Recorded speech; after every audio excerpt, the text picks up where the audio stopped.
যে MM kit খাওয়ার পরেও প্রস্রাব পরীক্ষায় কেন পজিটিভ ফলাফল দেখাচ্ছে। এমএম কিট খাওয়ার পরেও প্রস্রাব পরীক্ষার ফলাফল কেন এবং কখন পজিটিভ দেখায় এবং প্রস্রাব পরীক্ষার ফলাফল পজিটিভ দেখালে আপনার করণীয় কি সে বিষয়ে আপনাদেরকে জানাবো। তো চলো ভিডিওটি শুরু করা যাক। আমরা জানি এমএম কিট শুধুমাত্র তখনই কাজ করে যখন মাসিকের শেষ মাসিক থেকে সর্বোচ্চ 63 দিনের মধ্যে খাওয়া হয়ে থাকে। 63 দিনের বেশি হলে এমএম কিট আর কাজ করে না।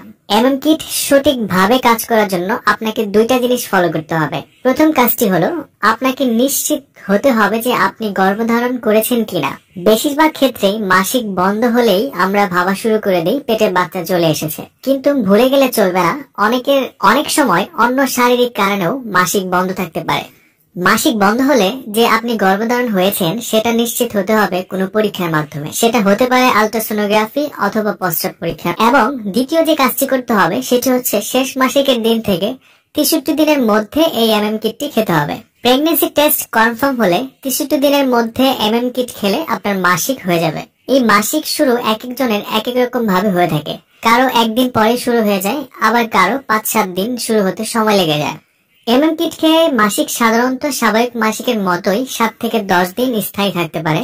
মাসিকের মাধ্যমে সফলভাবে ব্রণটি ক্লিয়ার হয়ে গেলেও মাসিক শেষ হওয়ার পরের দিন অথবা আপনি যদি 2-3 দিন পরে ইউরিন টেস্ট মানে প্রস্রাব টেস্ট করান